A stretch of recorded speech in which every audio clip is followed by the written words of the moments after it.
Bueno, muy buenas tardes a todos. Mi nombre es José Masigoye y en nombre de la Chacra Experimental de Barro les doy la bienvenida y les agradezco su presencia virtual en esta nueva jornada que estamos organizando. En el día de hoy, para hablar sobre las buenas prácticas de manejo del suelo con el ingeniero Hugo Kruger.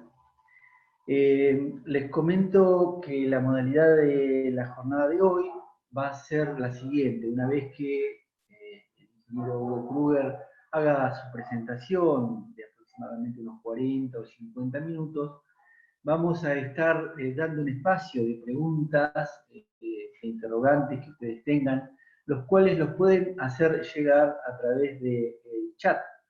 Les recomiendo que lo hagan a través del chat público, porque el ingeniero Kruger no va a estar mirando durante su presentación el mismo, y por lo tanto no lo va a ver si se lo hacen a su chat privado. Hugo Kruger es técnico del INTA en la Estación Experimental de Bordenave y trabaja en el grupo de manejo de suelo. Adelante, Hugo. Bueno, buenas tardes a todos. Muchas gracias por conectarse. Me dicen que parezco el piloto de un avión, lo que pasa es que teníamos algún problema de sonido y entonces tenemos que usar este micrófono. Desde ya gracias a la gente de Barro por la invitación. Y esta es una tarde, no sé, en sus respectivas localidades, pero por lo menos acá es una tarde que invita más a dormir la siesta o a contar cuentos en todo caso. Así que más que empezar a hacer una reseña detallada de las buenas prácticas de manejo que tendrían que adoptar para después ir al cielo, lo que voy a tratar de hacer es una mirada, si se quiere, crítica, pero en buen sentido de la palabra, de una de las más importantes, cómo se desarrolló y cómo evolucionó, que es la que tiene que ver con el manejo del agua en el suelo, fundamental para nuestra zona semiárida. Y la idea es plantearnos realmente cuál es el concepto de una buena práctica de manejo. Entonces, si quisiéramos un detalle de las distintas prácticas posibles, hay mucha bibliografía en el país. Este es el último libro que salió el año pasado, a fines del año pasado, publicado por la Fundación para la Educación, la Ciencia y la Cultura. Y capitaneado por Roberto Casas y Francisco Damiano, con una participación de unos 200 autores, hace una revisión bien detallada de las principales zonas productivas del país y de las prácticas de manejo, que van desde el clásico barbecho hasta la construcción de una estufa económica en la zona sur. Entonces, es una fuente de consulta si quieren un detalle. Mucho más modesto y más cortito es este cuadernillo que publicamos con la Secretaría de Ambiente y Desarrollo Sustentable de la Nación en un proyecto específico para adaptando el sudoeste bonaerense, que en realidad también hace de las principales prácticas aplicables a nuestra zona una recorrida más que nada desde el punto de vista de su filosofía y de los criterios a tener en cuenta como para ver si nos pueden ayudar o no. Esto está en formato digital, lo tiene en la gente de la Chacra de Barro, lo tenemos nosotros en Bordenave, es gratis y si les interesa nos encantaría compartirlo con ustedes. Entonces vamos al cuento que yo les quería contar, y era en serio, no me lo creían. De alguna manera me baso en una novela de James Michener, un poco me da pie. James Michener, tal vez los más viejitos lo hayan leído, era un autor norteamericano que se dedicó a escribir grandes sagas relacionadas con la historia de distintos lugares de Estados Unidos. Entonces, libros muy conocidos son Hawái, Alaska, la bahía de Chesapeake, y otro muy conocido también es este Centennial, que habla de la historia de la colonización de las grandes planicies del centro de los Estados Unidos. Michener tenía un equipo de investigadores muy grande, muy fuerte, que le hacía toda una reseña histórica desde los orígenes del lugar que él quería describir, y él después le iba entretejiendo personajes en distintos capítulos que iban contando esa saga, distintos personajes, algunos reales y otros ficticios, y algunos, como se llaman, licencias literarias, que en realidad en castellano le decimos bolazos, ¿no es cierto? Entonces, con esa idea, yo les quiero contar cómo una de las prácticas que se inició justamente, o que por lo menos tuvo su gran difusión con el inicio de la colonización de las grandes planicies de Estados Unidos. Ustedes saben que entre 1860 y 1900, si se quiere, hubo toda una oleada de colonos que viajaron al lejano oeste. Las más conocidas posiblemente fueron las primeras olas, que tenían que ver con la colonización ganadera. Todas las películas de cowboys que vimos cuando éramos chicos tienen ese tema. Pero en realidad la ganadería en esa zona tiene un problema grave, que es en una zona tan continental, los inviernos son muy crudos y es un tema muy complicado la logística de alimentar y proteger a los animales. Entonces, en cambio, eso la agricultura incluso aprovecha la nieve como para juntar agua y en algunos casos resulta bastante más practicable. Con esa idea, el gobierno de Estados Unidos hizo una gran promoción y regalaban tierras o asignaban tierras, los famosos 130 acres, unas 65 hectáreas más o menos, que se la daban a quien quisiera establecerse en esas tierras y cultivarlas. Y había grandes campañas de promoción, sobre todo en la costa este, donde ciertas personas del gobierno les explicaban a los posibles candidatos las virtudes de la agricultura en esa zona y las grandes cosechas que podían llegar a tener.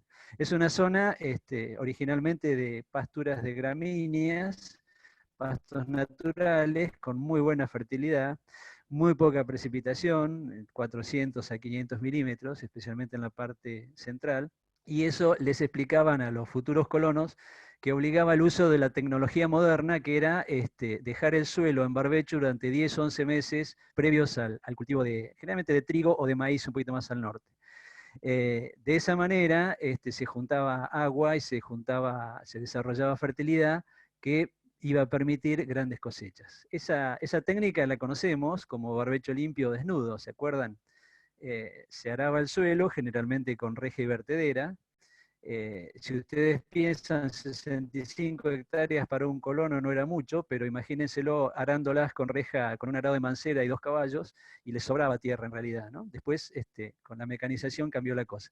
En cualquier caso, primero se araba con reja el suelo, y después con rastras se desarrollaba la clave de ese sistema, que era esta cobertura de polvo seco en la superficie, que lo que en realidad hacía era, de alguna manera, limitar la evaporación de agua del suelo. Entonces el suelo captaba agua, durante 10 o 11 meses juntaba suficiente agua, son suelos de 1,5 metros, 2 metros de profundidad, hasta una capita de una especie de tosca gredosa que ellos llaman caliche, que es parecida a la tosca nuestra, pero no tan limitante.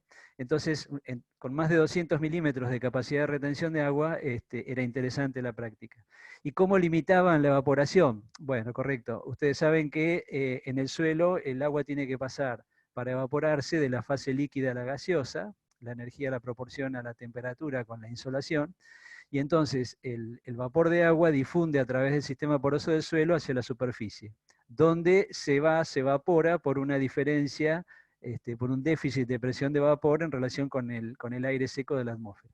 Entonces, esta capita de polvo superficial lo que hacía era secar el suelo y crear una microporosidad que de alguna manera dificultaba o limitaba la evaporación del suelo. Un sistema técnicamente perfecto. Con el desarrollo de la mecanización que, digamos, llenó toda esta región de pequeños tractores, este sistema realmente produjo un boom agrícola. Ayudado por un ciclo climático húmedo, produjo muy buenas cosechas con precios de los granos importantes, porque por ahí andaba la Primera Guerra Mundial y había una necesidad de alimentos muy grande en todo el mundo, y realmente esta zona explotó, por decirlo de alguna manera. Sin embargo, esta tecnología, ahora sabemos, tenía algunos problemas, ¿no es cierto? El principal, el riesgo de erosión, debido a que esta capa de polvo seco en superficie era muy fácil, estas son zonas de viento fuerte, era muy fácil de ser removido por el viento, o bien con el impacto de las gotas de lluvia se dispersaban las partículas, se ponían en suspensión en agua, y si había una cierta pendiente, se iba el suelo por escurrimiento. O sea que el riesgo de erosión era realmente grave. Y el otro tema era que todo esto se hacía con mucha labranza mecánica, y entonces se activaba la mineralización de la materia orgánica y la tasa de degradación de la fertilidad era relativamente alta. Sin embargo, el mismo gobierno de los Estados Unidos estaba convencido que no había problema, que el suelo era un recurso indestructible, y eso lo decía un boletín del Departamento de Agricultura de esa época, o sea que no había problema, en esa zona era prístina, recién se iniciaba la agricultura, o sea que había fertilidad para rato. En realidad, pasó lo que generalmente uno pensaba que tenía que pasar. A ese ciclo climático húmedo le siguió un ciclo seco, con mucho viento, característico de esa zona, y toda esa capa de polvo con toda esa superficie cultivada, bueno, se puso en suspensión con las grandes tormentas y generaron estas famosas tormentas de polvo, que hicieron que a esa zona se le llamara el tazón de polvo, el Dust Bowl, que en realidad fue una denominación que un periodista le puso para indicar la zona geográfica donde estaba ocurriendo, que era este de Colorado, norte de Texas, Oklahoma, Kansas, más o menos el centro geográfico de los Estados Unidos, pero que después el Dust Bowl pasó a ser la denominación genérica de todo este desastre, digamos, ¿no? Yo tuve oportunidad, trabajé en esa zona durante mi posgrado, tuve oportunidad de conversar con gente que en su infancia, muy chiquitos, habían sufrido los efectos de estas tormentas de polvo. Y ellos me contaban, uno de ellos, que cuando venía la tormenta, la madre los metía, por supuesto, en la cocina, debajo de la mesa de la cocina, y tapaba toda la mesa, hacía como una carpa con mantas mojadas para tratar de frenar el polvo que se metía por todos los rincones y que los chicos no respiraran. Y después, cuando pasaba la tormenta, salían a jugar al patio y tenían por costumbre subirse al techo de la casa, caminando por los médanos que se formaban a sotavento de la casa durante la tormenta. Imagínense ustedes el desastre que debe haber sido esa región con este paisaje, ¿no? Es decir, campos volados con zonas de deflación y casas, maquinarias y campos mismos enterrados en esas nubes de arena. Esto generó inmediatamente una gran, digamos, un desastre económico, mucha pobreza, causó migración de gente que en realidad se iba más al oeste, hacia California, donde la cosa no era mucho mejor, porque eso coincidió con la Gran Depresión de los años 30 en Estados Unidos. Y acá aparece nuestro héroe, digamos, la persona de la cual se instauró el día de ayer, 7 de julio, como el Día de la Conservación, Día Nacional de la Conservación de Suelo, Hugh Bennett. Bennett era hijo de un agricultor de la zona norte de estas planicies centrales, o sea que de chico trabajaba con su padre en las tareas agrícolas. El padre era muy cuidadoso del suelo, tenía digamos, desde chico se crió con la idea de que el suelo era un recurso que había que cuidar, a diferencia de lo que decía el Departamento de Agricultura. Y después estudió agronomía cuando se graduó allá por el 1900. Al poco tiempo empezó a trabajar en el Departamento de Agricultura de los Estados Unidos como relevador de suelos, como cartógrafo de suelos. En esa tarea fue cuando realmente se dio cuenta de lo que representaba todo este tema de la erosión y de la degradación de suelo para la calidad de ese recurso que en esa época, y yo creo que sigue siendo, un recurso fundamental de los Estados Unidos. Entonces empezó una serie de campañas, de charlas, de escritos, tratando de concientizar sobre el problema y de generar algún tipo de movimiento para mejorarlo. Y acá empiezan las anécdotas, ¿no es cierto? Dicen que convenció a un senador texano, Buchanan, que realmente lo apoyó, y cuando el gobierno se dio cuenta realmente de que esto implicaba un desastre económico, lo convocó a Washington por intermedio de este senador para que explicara un poco de qué se trataba el problema y qué soluciones se podían esperar.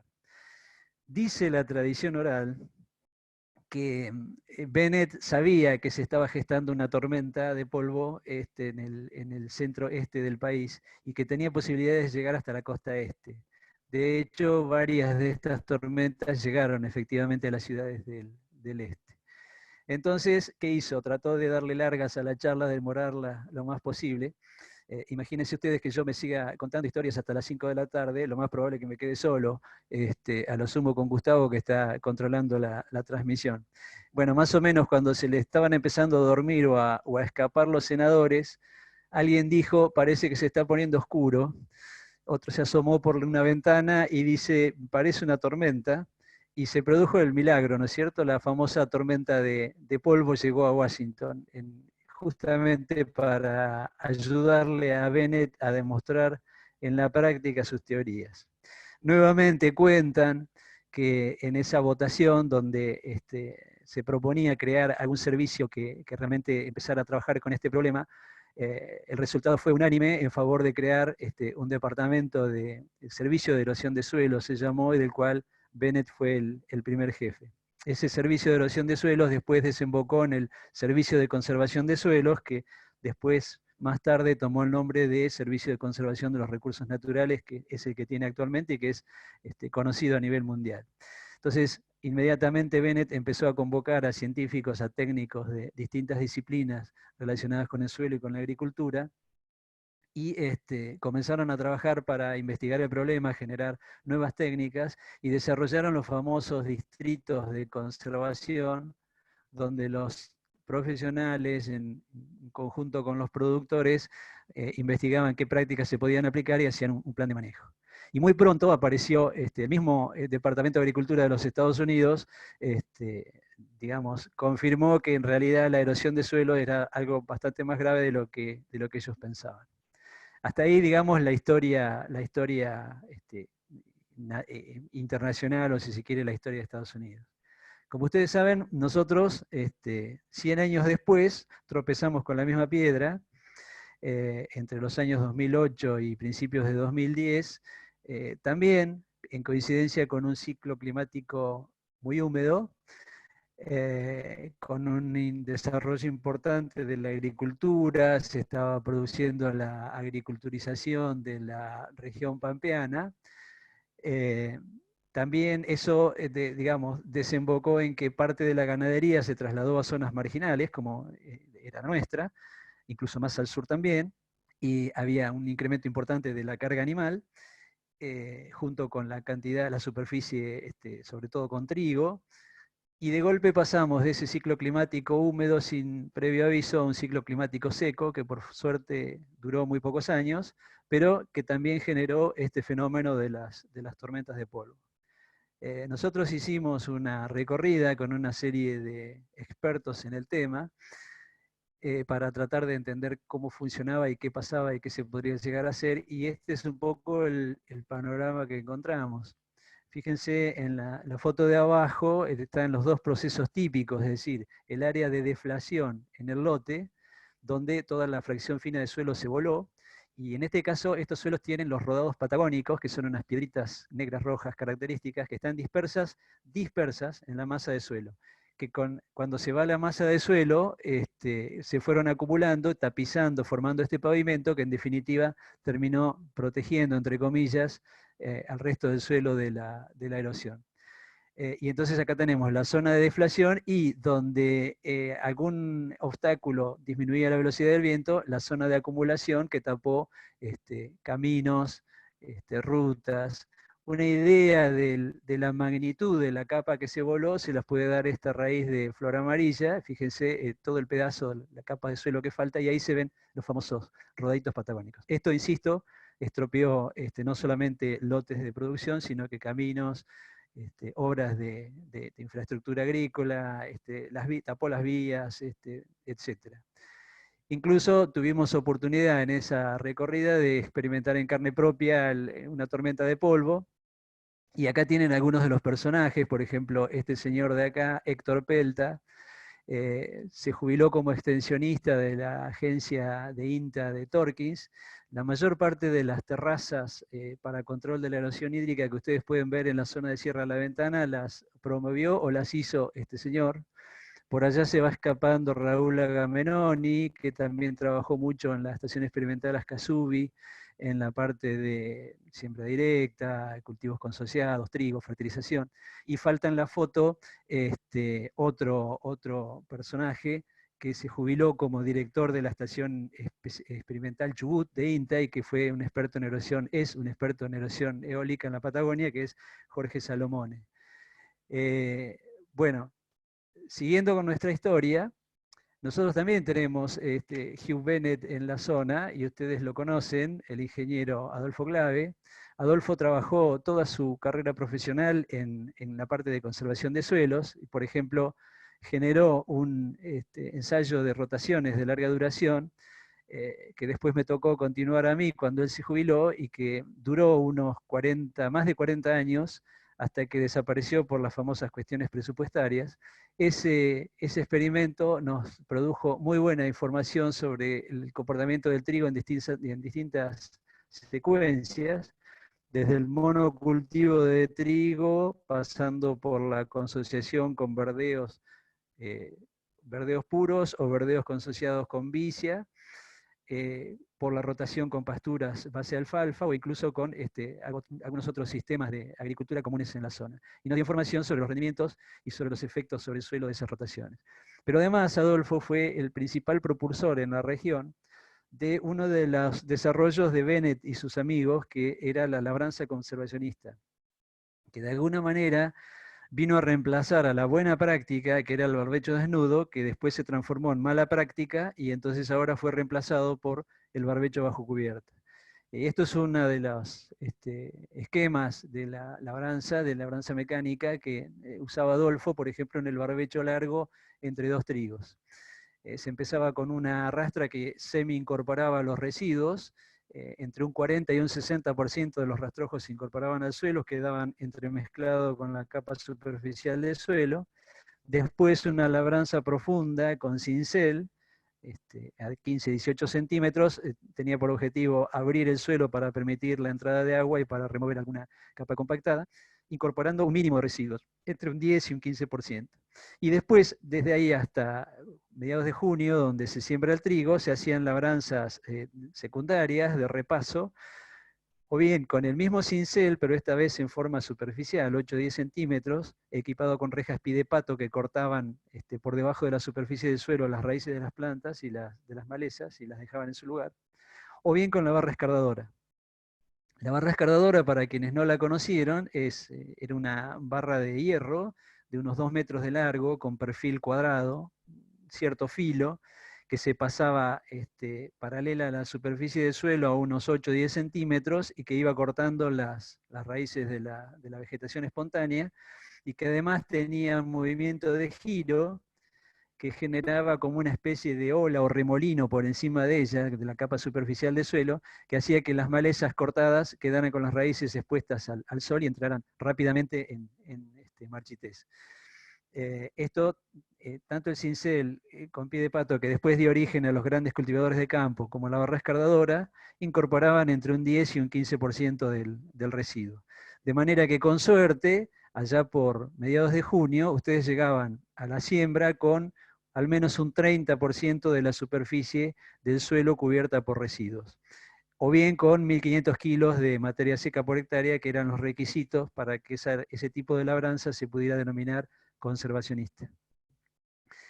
Si vamos a los problemas que tenía el barbecho desnudo, esto representó una mejora importante, porque la cobertura mejoró o disminuyó la erosión, mejoró el control de la erosión, la cobertura de residuos.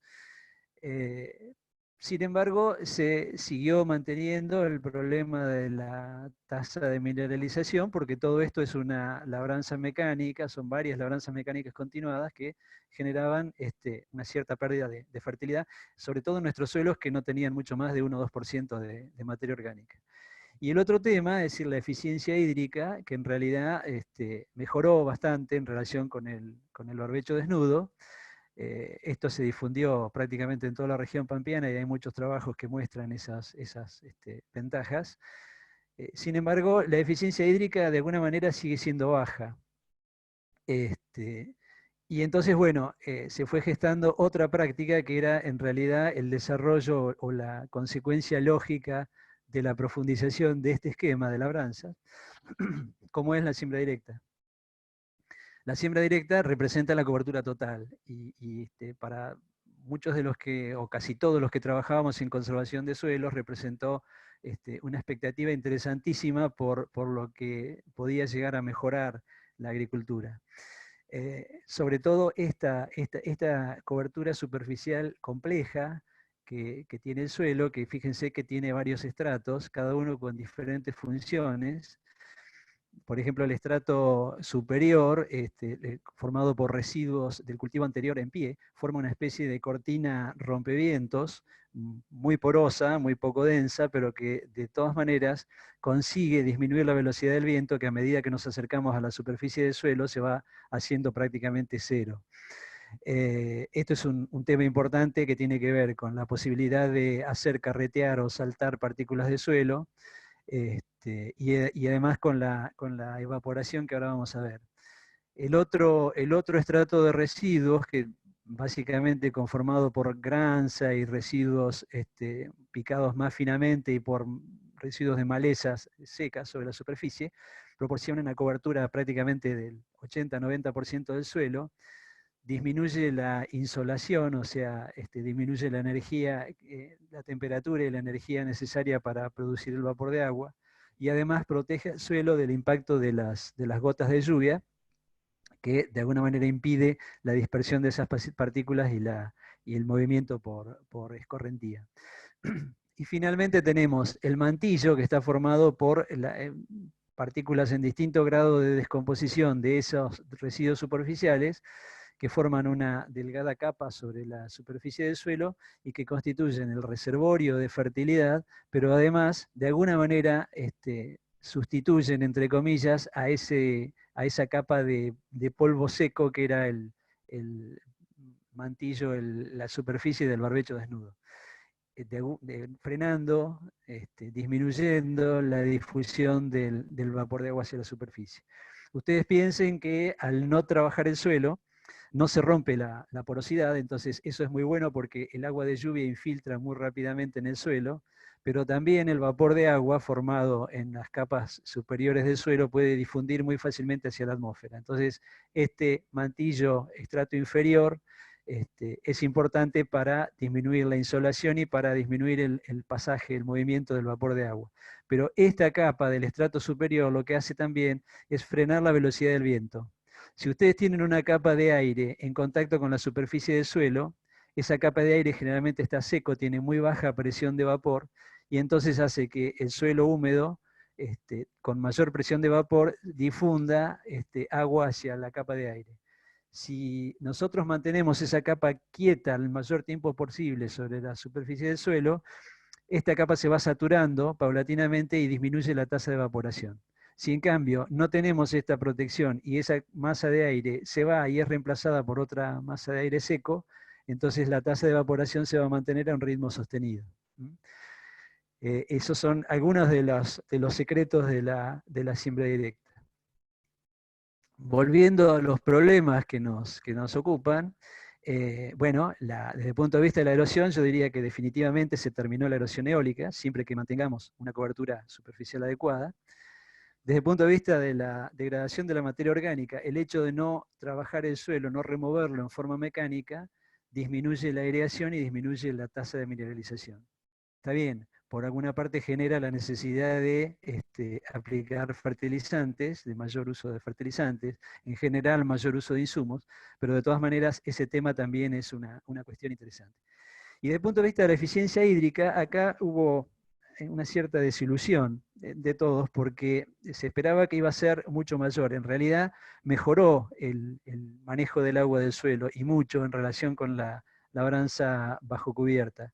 Pero hay un estudio justamente en la zona de las grandes planicies donde analizan que si en promedio el barbecho bajo cubierta de residuos tenía una eficiencia hídrica entre el 20 y el 25%, con la siembra directa no aumentó mucho más allá del 30 a 35%, 40% en el mejor de los casos. lo cual no, digamos, no es una gran cosa. Yo he medido en ensayos en la zona de Bordenave, bajo siembra directa, eficiencias hídricas de hasta el 50% en barbechos para trigo. ¿Pero qué es esto de la eficiencia hídrica? Es un parámetro que hay que analizarlo con cierta precaución. En realidad lo que pretende es medir de cada 100 milímetros que caen sobre mi barbecho, cuántos retengo en el suelo hasta el momento de la siembra. Entonces hay que tener en cuenta la cantidad de agua que tiene inicialmente el suelo y la cantidad de agua que tiene al final y la precipitación ocurrida durante el periodo de barbecho. Entonces, en estos barbechos de trigo, imagínense que empezamos el barbecho en enero, después de la cosecha de trigo, con el suelo seco. Enero y febrero, en realidad no hay demasiada acumulación y demasiada eficiencia porque hay muy alta evaporación. Marzo es estadísticamente el mes donde podemos recargar el perfil con agua. Y a partir de ahí hasta junio la evaporación disminuye porque la temperatura va bajando.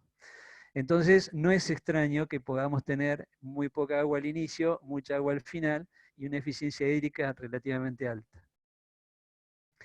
Pero pasa lo contrario con el barbecho para girasol, por ejemplo, o para soja. Ustedes empiezan el barbecho con el suelo relativamente húmedo por las lluvias de otoño, prácticamente sin evaporación por la temperatura baja del invierno, y a medida que nos arrimamos a otoño, la fecha de siembra, aumenta la evaporación. Y es muy difícil retener el agua en el suelo. Entonces, me ha pasado, por ejemplo, de medir eficiencias hídricas negativas de hasta el 20%. ¿Qué quiere decir esto? Que de los 100 milímetros que cayeron, no solamente no retuve nada, sino que además perdí 20 de los milímetros que yo tenía en el suelo previamente. Bueno, esto hay que tomarlo con pinzas, ¿no es cierto? Me he ligado a algún reto de Adolfo por este tema, porque si ustedes lo comparan con un testigo sin barbecho, es obvio que el suelo va a tener mucha más cantidad de agua que el testigo sin barbecho. Pero de todas maneras nos da idea de que la práctica no alcanza, la eficiencia de captar el agua de lluvia no es suficiente. Y eso es algo en lo que se siguió trabajando en este tema. De alguna forma yo fui parte de eso porque mi tesis de doctoral la hice en la zona de las Grandes Planicies, en el este de Colorado. Ahí tienen una foto de esa linda época, mucho más flaco. Y en realidad se estaba trabajando en esta teoría, que no había aparentemente otra forma de mejorar la eficiencia hídrica de los barbechos, porque si entre el 50 y el 80% de la precipitación se perdía por evaporación, la única manera de aprovechar eso podía ser reemplazar la evaporación por evapotranspiración. ¿Y esto qué quiere decir? Que si yo durante mi barbecho, bueno, esto está puesto en una secuencia nuestra que después probamos a mi regreso a Argentina, si durante mi barbecho la mayor parte del agua caída se va a perder por evaporación, podría ser más interesante reemplazarla por evapotranspiración poniendo un cultivo que genere materia seca y esa materia seca se sume a mi producción. Ojalá en granos o aunque sea en forma de forraje. Entonces, en el largo plazo, imagínense 10 años, en una secuencia común, es decir, por ejemplo, trigo, barbecho o girasol, yo voy a tener X cantidad de producción de granos. Supongamos 20.000 kilos de grano. Pero si yo introduzco otro cultivo, nosotros probamos con una avena forrajera, en el mismo lapso puede ser que yo tenga o mayor producción de grano, o por lo menos sumando la materia seca, mayor producción de materia seca. Entonces la eficiencia de uso del agua de la misma cantidad de precipitación va a ser mayor. Con lo cual mi sistema, la cosecha de agua, como ellos le llamaban en Estados Unidos, se incrementa. Y este sistema nosotros lo conocimos como intensificación de la secuencia de cultivos. Lo probamos, en el caso de Estados Unidos, yo lo probé con 3 especies. Soja era una, obviamente la más interesante, porque si podíamos producir granos de soja, allá la secuencia era generalmente trigo, podría ser soja, podría ser trigo. Si nosotros antes del trigo podíamos incluir una soja que produjera aceptablemente, era muy, muy rentable. El tema, la clave de esto es qué especie intercalamos y cuándo eliminamos esa especie para que no perjudique demasiado el cultivo siguiente. La soja en realidad producía muy poco en esos veranos muy calurosos y muy secos de los Estados Unidos, y además le sacaba un porcentaje muy importante de producción al trigo que seguía. entonces no funcionaba. Otra de las especies que probé fue una gramínea para grano, para alimentación de cerdos, se usaba Profi-P, que en realidad era una porquería, ustedes caminaban por el lote y se rompía sola, no funcionó muy bien. Y la otra era una leguminosa forrajera, Austrian Winter Pea, que en realidad fue la que mejor funcionaba, porque además se podía cortar con suficiente tiempo como para no perjudicar la producción de trigo. Acá en Argentina lo que intentamos fue intercalar algo en la secuencia muy característica de nuestra zona, que era trigo girasol. El cultivo elegido fue una avena forrajera. Y ustedes acá tienen los rendimientos de trigo y de girasol con las dos secuencias. La barra amarilla es la secuencia mixta, que sería trigo, avena, girasol. Y la barra roja es la secuencia agrícola, que sería trigo, barbecho, girasol. Fíjense que en el caso del trigo, en realidad no había grandes diferencias. Algunas veces rendía más la secuencia mixta, otras veces rendía más la secuencia agrícola, pero en promedio no había diferencias mayores de 100, 200 kilos de trigo, que no, en realidad el trigo funcionaba bien con este sistema. En cambio, con girasol, siempre se dio el caso de que la secuencia agrícola rendía más que la secuencia mixta. Obvio que acá intervenía el consumo de agua de la avena forrajera y además descubrimos que había un tema de la compactación producida por el pisoteo de los animales en pastoreo directo sobre este sistema.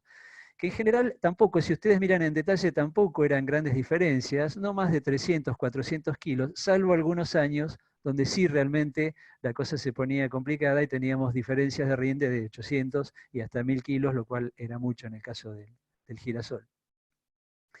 Esto en realidad tiene que ver,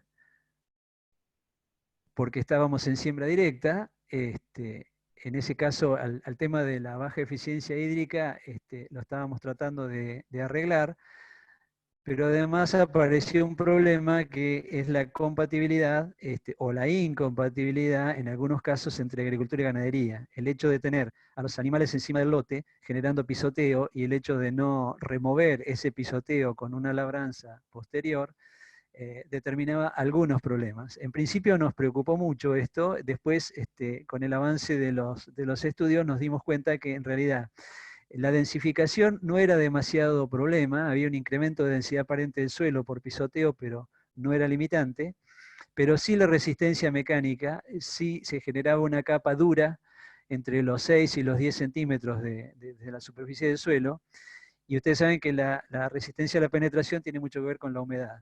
Entonces, en algunos años, dependiendo de la distribución de las lluvias de primavera, el suelo en la implantación de girasol estaba húmedo y en las primeras etapas de girasol había una buena humedad ambiental y entonces el girasol no tenía problemas en atravesar esas capas endurecidas. Pero en años donde la primavera venía muy seca y las capas superficiales del suelo se secaban, o con esos solazos del mes de diciembre realmente se secaba mucho la capa superficial, ahí sí se determinaba una capa limitante que hacía que el girasol desarrollara mucho menos y rindiera en algunos casos mucho menos. Este sistema todavía persiste.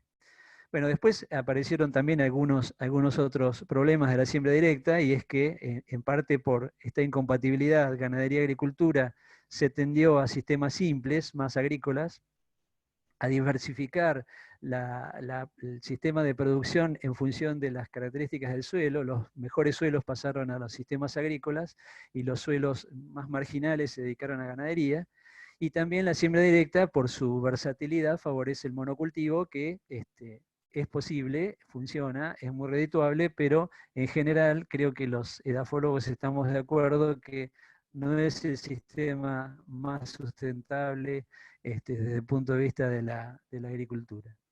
Es más, no sé si ustedes ayer asistieron a una charla de Beto Quiroga en la Universidad de La Pampa, donde nos contaba que en realidad se están reponiendo, con suerte, la cuarta parte de los nutrientes exportados, además de la enorme cantidad de agua que estamos exportando junto con los granos, con lo cual parece un negocio en la práctica, pero en realidad estamos exportando fertilidad y agua de nuestros suelos por un precio relativamente muy bajo.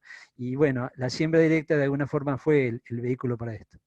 No es culpa de la siembra directa. Lo mismo que el siguiente problema, que se está haciendo bastante importante a nivel nacional, cada vez que alguien encuentra residuos de glifosato o de alguno de sus metabolitos en corrientes de agua, en depósitos de agua o en suelos, eso se puede asociar con una zona muy cercana de agricultura intensiva. Entonces, insisto, así como no le podemos echar la culpa al arado de rejas del Dust Bowl y de la erosión en los Estados Unidos o acá, tampoco le podemos echar la culpa a la siembra directa de este tipo de problemas. En realidad todo esto viene de la mala praxis, es decir, de que se está usando en exceso el sistema, o bien de que no se están teniendo en cuenta las ventanas de aplicación de agroquímicos, o no se están teniendo en cuenta las buenas prácticas de manejo de esos agroquímicos. Entonces, en realidad, no es que mucha gente está en contra de la siembra directa, sino que es importante ver qué problemas genera y de qué manera se pueden disminuir. Y yo creo que si tenemos en cuenta una agricultura racional, digamos, desde el punto de vista de los sistemas agrícolas y su combinación con la ganadería y de la aplicación de agroquímicos, podemos llegar a una agricultura sustentable con la siembra directa. Pero bien, eso es parte del final de la charla. Siguiendo con la evolución del manejo de agua en el suelo, no funcionó demasiado esto de la intensificación de la secuencia de cultivos. Se aplica, pero con éxito variable.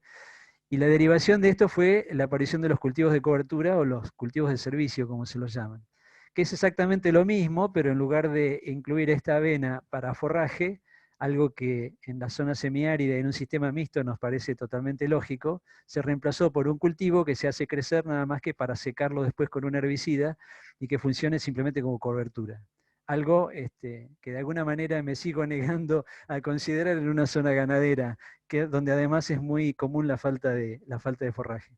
Entonces, acá tienen ustedes una foto de un experimento en Bordenave donde se ve la famosa avena pastoreada de la intensificación de la secuencia de cultivos. Fíjense que como cobertura no es muy buena, deja bastante suelo descubierto, y al lado lo que sería la misma avena pero como cultivo de cobertura, secada con un herbicida en un momento de su ciclo, y realmente tiene mucha mayor protección al suelo. Acá no tenemos erosión, se favorece la infiltración del agua, y esto no tiene, por lo menos yo no he trabajado mucho más con cultivos de cobertura, pero de lo que surge en la bibliografía, no se están viendo problemas de disminución de rendimientos del cultivo siguiente, tampoco se ve un aumento del rendimiento de esos cultivos, pero uno de los efectos interesantes de estos cultivos de cobertura es que esta densidad de vegetación muerta en la superficie retrasa de alguna forma la aparición de malezas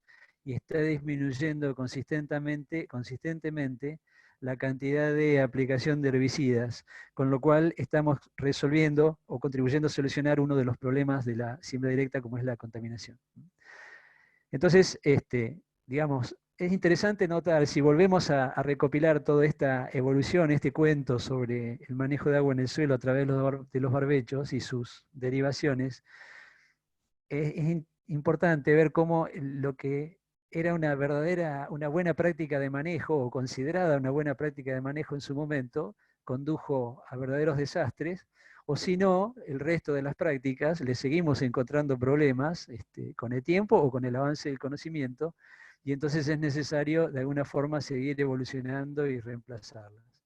Si lo pensamos bien y consideramos otras prácticas, buenas prácticas de manejo, más o menos la misma evolución y las mismas consideraciones podríamos llegar a hacer que las que hicimos con este barbecho.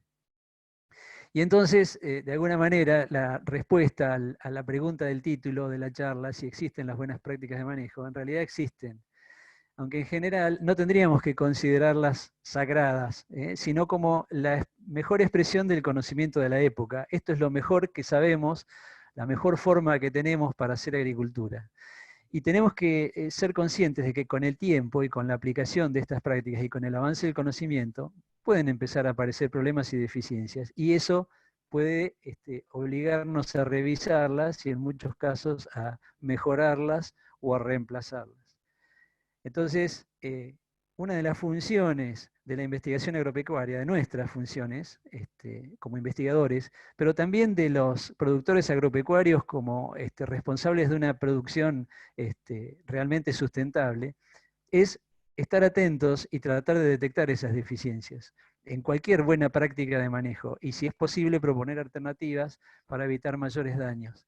Esto no hay que verlo como una, es decir, en nuestra cultura binaria argentina, donde estamos acostumbrados, ya sea en el fútbol, en la política o en cualquier otro tema, a decir es bueno o es malo, y si estoy con lo que es bueno, soy de los buenos, si estoy con lo que es malo, soy de los malos.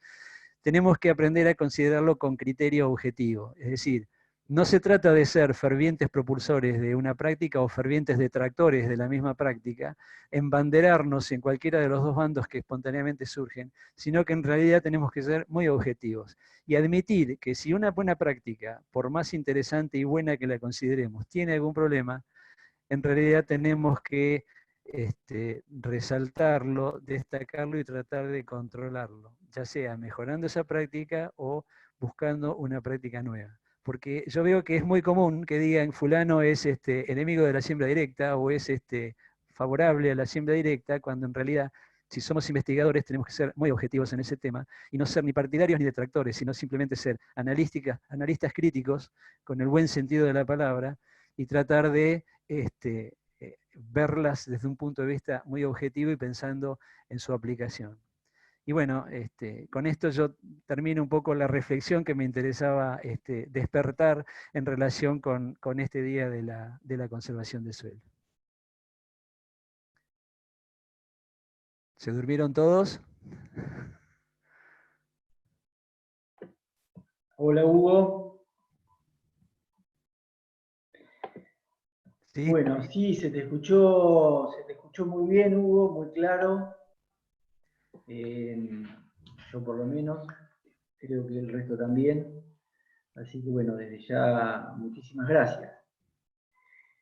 Les recuerdo a los que entraron un poquito más tarde que aquellos que tengan alguna pregunta hacia el ingeniero Kruger pueden hacerla a través del chat. Mientras te hacen algunas preguntas, aprovecho la oportunidad para comentarles que esta charla, así como las anteriores que venimos haciendo semanalmente desde la Chacra Experimental de Barrow, las vamos a subir a YouTube, al canal de YouTube de INTA. A partir de mañana ya pueden acceder a ella para volver a verla, para recomendársela a algún conocido que le pueda interesar. También queríamos aprovechar la oportunidad para invitarlos a las próximas jornadas que estamos organizando todos los miércoles. En ese sentido, el próximo miércoles, el miércoles 15, vamos a estar realizando una jornada virtual sobre fertilización nitrogenada y otros nutrientes para obtención de calidad y rendimiento en trigo candial con el ingeniero Martín Zamora de la Chacra Experimental de Barro. También el miércoles 22 vamos a estar realizando una jornada virtual sobre máquinas aplicadoras de fertilizantes arbóreos, cómo ser más eficientes. Así que los invitamos a todos. Ambas charlas, ambas jornadas virtuales van a ser a las 13 horas. Bueno, ahora sí, Hugo, te voy a ir comentando algunas de las preguntas que fueron llegando a través del chat. La primera dice: ¿cuán factible o eficiente es aplicar tránsito controlado en lotes de directa para evitar que estas prácticas de siembra directa impacten negativamente sobre la distribución del espacio poroso del suelo? Sí, el tránsito controlado es una de las medidas que se generaron como para tratar de evitar este tema. Sin embargo, es bastante complicado, sobre todo, compatibilizar las distintas medidas de la maquinaria agrícola. Si de alguna manera hay que preparar el sistema como para poder realizar estas operaciones. Yo lo pensaría más que nada para aquellos suelos que tienen un componente limoso, una proporción de limos relativamente alta, sobre todo en el centro de la región pampeana, donde el problema de compactación puede llegar a hacerse grave. sino en el caso de nuestros suelos, en realidad trataría de hacer un tránsito, digamos, un poco más racional. En el caso de la parte agrícola, sobre todo, no andar dando vueltas con los carritos sin motivo en el momento de la cosecha por arriba del lote, sino tratar de que de alguna manera la máquina descargue en alguno de los bordes, tratar de evitar la circulación. Por supuesto, si se puede equipar los carros y los tractores con cubiertas de mayor superficie para hacer menor presión sobre el suelo.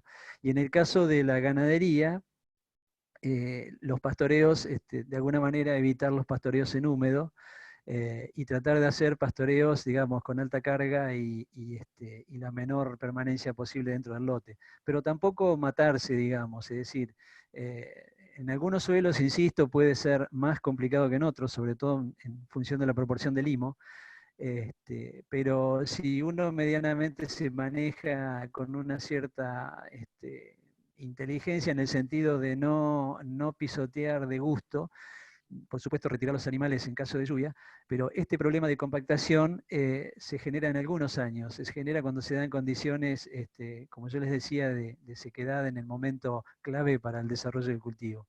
Entonces, sí, hay formas, una de esas es el tránsito controlado, pero yo diría que es bastante complicado y sería una última medida si el problema realmente es grave y se produce todos los años. Muy bien, muchas gracias, Hugo. Hay otra pregunta un poco amplia que dice, ¿qué buenas prácticas de manejo recomendarías para la producción orgánica de cereales? Bueno, ahí tenemos otro problema. De alguna forma la producción orgánica se contrapone a la producción industrial bajo siembra directa. Y justamente lo que se trata de evitar es la contaminación, pero el problema determinante es el grado de mecanización de esa agricultura, que generalmente ocasiona problemas de degradación de la fertilidad química del suelo. Y es muy difícil reponer esa fertilidad con fertilizantes que no sean sintéticos químicos. Entonces, la agricultura orgánica tiene algunas restricciones muy importantes. Yo diría que todas las prácticas de las buenas prácticas de manejo son aplicables. En este caso, lo importante es pensar no en prácticas aisladas, sino en una integración de prácticas, la mejor integración de prácticas que podamos desarrollar para un sistema en particular.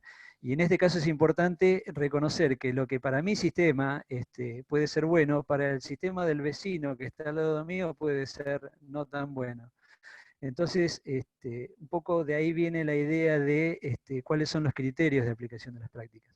Pero yo diría que todo lo que tiene que ver con la rotación y la secuencia de cultivos es importante para el orgánico. Lo que tiene que ver con los barbechos bajo cubierta de rastrojos también es importante. Y últimamente se está desarrollando también algo parecido a la siembra directa, que es cobertura total, pero con labranza vertical, con cultivadores tipo pidepato, que de alguna manera hacen ese control. Eso, si puede disminuir la carga de labranza mecánica de los barbechos, va a ser muy importante. Y esto que yo les comentaba de la intensificación de la secuencia de cultivo también puede servir. Incluso en el caso de los cultivos de cobertura, los cultivos de servicio, también se pueden matar no con herbicidas, sino con algún tipo de rastra rotativa o con el famoso rolo faca, que también pueden llegar a ser interesantes para mejorar el control de malezas, mejorar el aporte de materia orgánica, que es uno de los puntos claves de esa agricultura orgánica. Muy bien, Hugo. Si quieren seguimos hablando hasta que venga la tormenta de arena, por mí no hay problema. Hay una pregunta que dice, en cuanto a la biología del suelo, microorganismos, mesofauna, etc., ¿hay análisis que se puedan hacer? Y una segunda parte de esa misma pregunta dice, ¿qué importancia considerás que tienen en la sustentabilidad del suelo? Sí, la segunda pregunta me parece que es fundamental. Todo lo que es la parte biológica del suelo es vital para que el suelo funcione realmente como un organismo vivo y para la sustentabilidad del sistema de cultivo. Hay muchos análisis, hay muchos estudios hechos, sobre todo a partir de la agroecología, de la parte biológica del suelo. Nosotros no trabajamos exactamente con esos análisis, pero sí hay algo que tiene que ver con la flora microbiana, con la microfauna del suelo, que todo lo que propenda a su desarrollo es importante para la salud del suelo, desde el punto de vista de la estructura, de la parte física y también de la parte química del suelo. Sí, hay muchos estudios, y incluso el INTA tiene un proyecto que es básicamente agricultura orgánica, y ha publicado incluso algún manual con resultados de, si ustedes lo buscan en el repositorio de publicaciones de INTA, puede haber algún manual con estudios en distintos puntos del país relacionados con la parte biológica del suelo. Muy bien, gracias, Hugo. También hay una pregunta que hace referencia a la compactación del suelo que se produce en lotes con muchos años de directa. Y en ese sentido te preguntan a ver si considerás que alguna labranza podría subsanar ese problema, o también podría llegar a ser otra solución la inclusión de cultivos de servicio. Sí, cuando empezó a aparecer este problema de la compactación en ganadería, una de las reacciones lógicas fue pasarle una rastra. Y era un sistema bastante utilizado. En realidad no nos convencía mucho la idea, porque yo les mostraba un poco cómo era el sistema de la siembra directa en equilibrio. ¿Se acuerdan los 3 estratos de residuos? Incluso no hablé sobre la parte subsuperficial que tiene que ver con el sistema de raíces muertas, el sistema de raíces vivas, la macroporosidad. Todo eso lleva un tiempo que en nuestra zona va de 3 a 5 años en desarrollarse desde que empezamos con el tema de siembra directa, desde que inmovilizamos el suelo. Entonces, por un problema de compactación que puede llegar a ser pasajero, destruir toda esa parte con una labranza mecánica es una picardía. Entonces no lo veíamos. Es una solución, es una alternativa. Y bueno, la parte de cultivos de cobertura puede ser importante en el sentido, lo que pasa es que el cultivo de cobertura tuvo mayor difusión a partir de los sistemas agrícolas, de las secuencias agrícolas en siembra directa. Es muy fácil, o relativamente fácil, más fácil, armar una secuencia mixta, intercalando cultivos de grano con cultivos de forraje, que armar una secuencia exclusivamente de granos. Ustedes saben que el cultivo de grano necesita un tiempo determinado y unas condiciones favorables determinadas para producir finalmente grano. En cambio, el cultivo forrajero, eventualmente lo podemos pastorear en cualquier momento y siempre produce materia seca. Entonces, era mucho más difícil armar una secuencia para aumentar el tiempo bajo cultivo y disminuir el tiempo bajo barbecho en secuencias mixtas que en secuencias agrícolas. Los cultivos de cobertura se desarrollaron justamente para las secuencias agrícolas con la facilidad que tienen de decir, lo interrumpo en el momento adecuado. Ahora, tiene un costo, obviamente. Cuando nosotros tenemos una secuencia que tiene cultivos de gran valor, tipo soja, girasol, maíz, trigo, por ahí el valor del cultivo de cobertura, hecho con una semilla no demasiado de pedigrí, digamos, se puede amortizar perfectamente. No así en una secuencia mixta, en una zona donde el pasto es un forraje, es un recurso importantísimo. Pensar en limpiarlo tan fácil da no sé qué, ¿no es cierto? Pero sí, cultivos de cobertura puede ser una alternativa. Pero insisto, está la posibilidad de hacer algún tipo de labranza. En algún momento se habían desarrollado unas sembradoras, no sé si ustedes recuerdan la sembradora Baumer, tipo Baumer, que es una sembradora que tenía incorporado en el mismo tren de siembra una rejita que subsolaba. En realidad tenían que ser sembradoras muy fuertes porque lo que teníamos era un subsolador que sembraba. Pero esa puede ser otra alternativa y no tan, digamos, extrema como podría ser una pasada de arrastre. Perdón. Hay una persona que pregunta si tenés estimaciones de cuántas hectáreas de cultivos de cobertura hay en la zona, no especifica qué zona, o qué proporción de los productores adoptaron esa práctica. No sé si tenés algún comentario para hacerle a esta persona. Sí, yo considero mi zona el área de influencia de la Estación Experimental Bordenave, digamos los partidos Puan, Saavedra, Torquís, Bahía Blanca, Adolfo Alsina, si quieren Coronel Suárez. En realidad en nuestra zona no hay demasiada difusión de los cultivos de cobertura.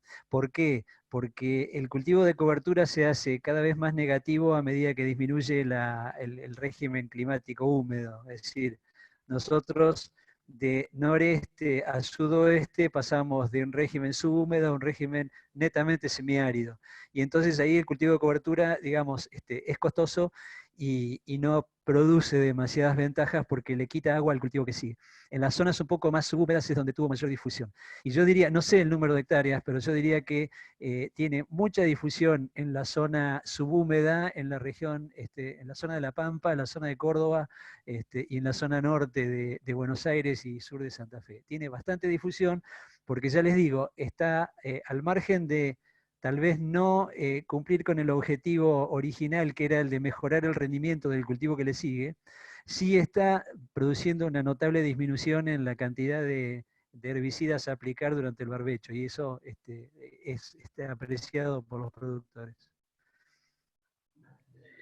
Y ya que estamos con cultivos de cobertura, hay otra pregunta que se refiere al uso de vicia, específicamente como cultivo de cobertura, en lotes netamente agrícolas, por ejemplo, como podría ser en la zona de Tres Arroyos.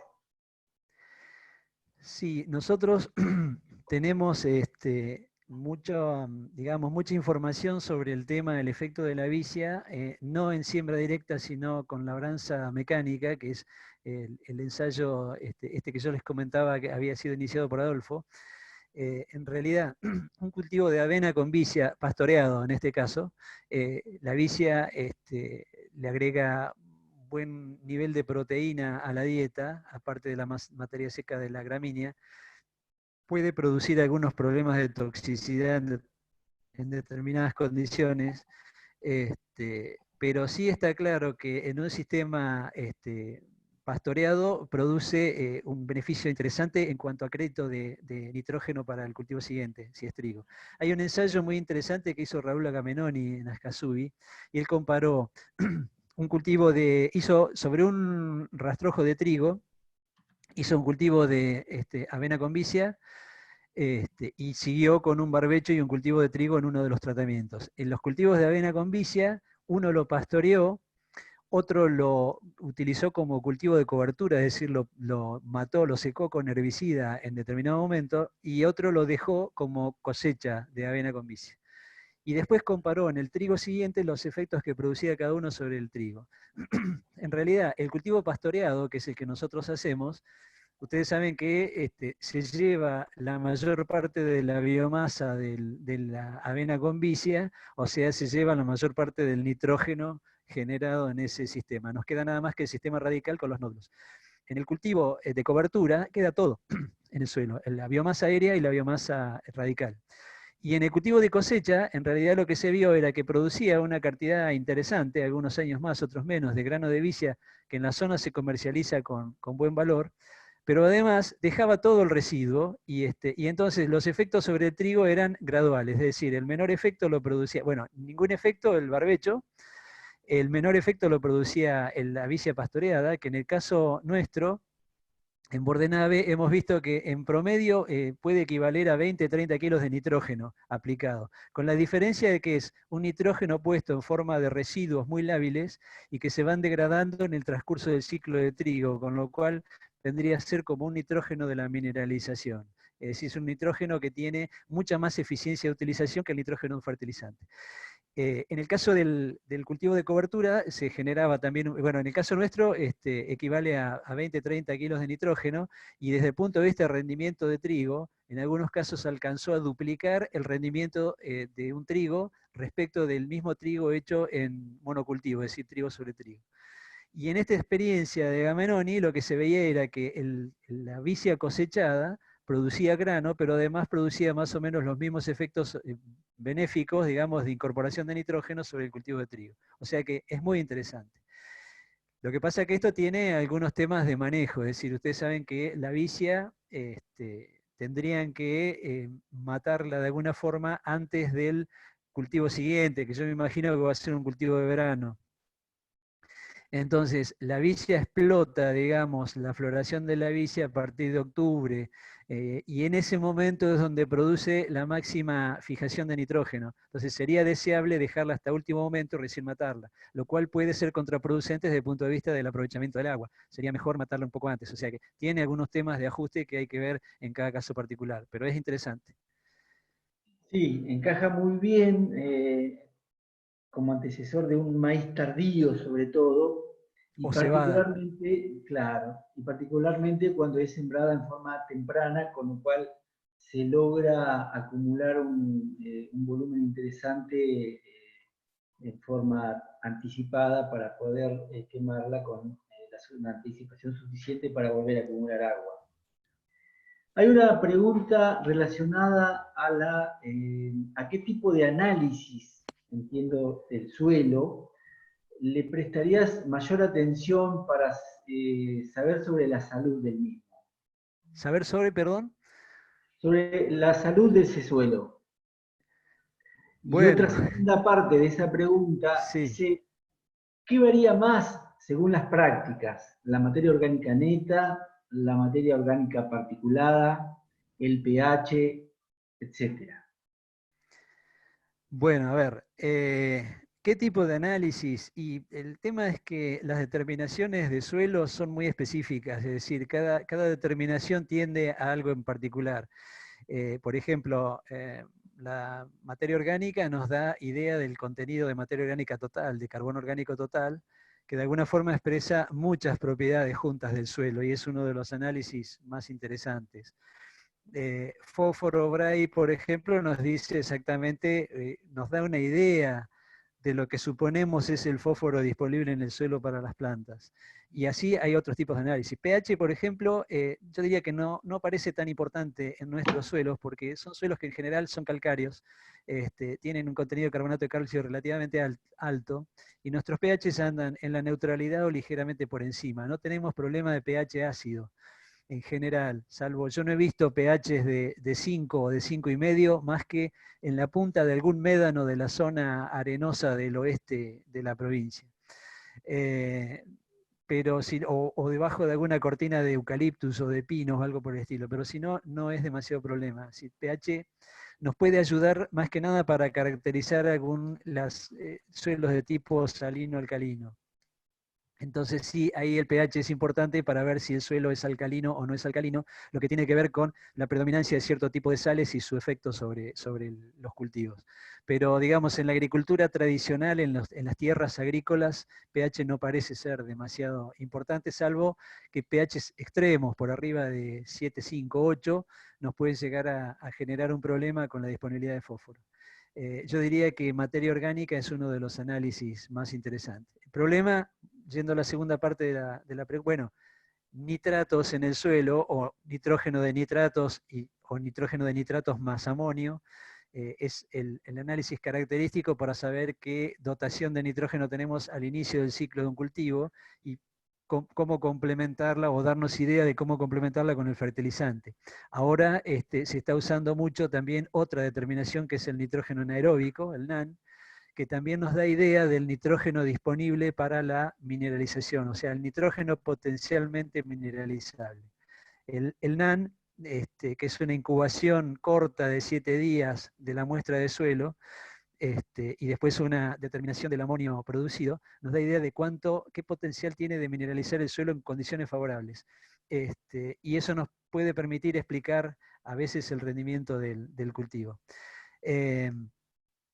Otra forma de calcular ese potencial de la mineralización es con algunos cálculos teóricos a partir de la materia orgánica del suelo, que también se puede hacer. No es tan preciso, pero se puede hacer. Entonces, fíjense que en realidad la batería de determinaciones es muy amplia, hay más determinaciones específicas. Si ustedes suponen que tienen un problema de compactación, habría que hacer densidad aparente, habría que hacer resistencia a la penetración o infiltración, como para tratar de ver en qué medida eso está frenando la infiltración de agua o el crecimiento de los cultivos.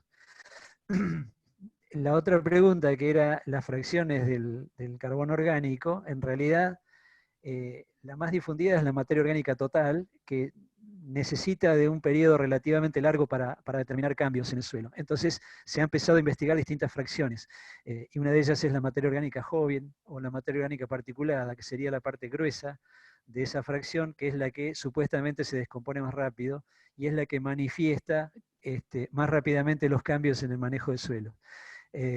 También, bueno, en algunos casos esa materia orgánica particulada tampoco explica mucho las variaciones debidas al manejo, y entonces se ha empezado a investigar un tamaño intermedio que sería la materia orgánica, bueno, no recuerdo el nombre exactamente, pero digamos, la más gruesa es la materia orgánica particulada, después vendría la materia orgánica mineral, y entre medio habría una fracción intermedia en granulometría, que sería intermedio también en cuanto a la habilidad. Y lo mismo se hace con el nitrógeno y con el fósforo, o sea, hay distintas fracciones que pueden dar lugar a distintas disponibilidades en el suelo.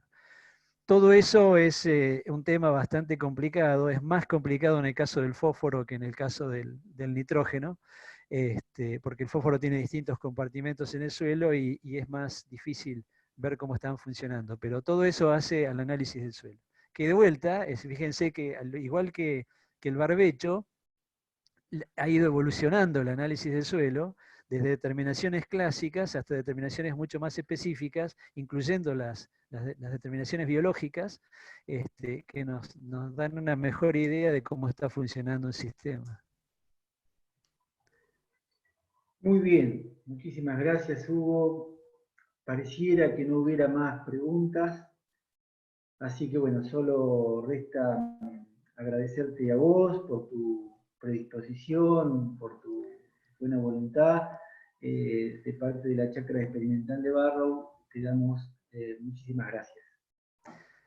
Bueno, gracias a todos ustedes por la paciencia y concretamente a vos, José, por la invitación. Y bueno, tratamos de seguir hasta la jubilación, que está bastante cerca, espero, prestando toda la colaboración que podamos a todo quien la necesite desde la Estación Experimental Bordenave. Muchas gracias a todos y buenas tardes. Bueno, solamente ahora resta agradecer a todos los participantes que nos gustaría que nos comenten brevemente por el chat desde dónde nos han estado escuchando, porque hemos tenido más de 40 personas, así que nos gustaría saber desde dónde nos han visto. Y invitarlos nuevamente a todos a la próxima jornada virtual, que va a ser el próximo miércoles a las 13 horas, sobre fertilización nitrogenada de otros nutrientes en el trigo candial para obtener calidad y rendimiento. A todos, muchas gracias.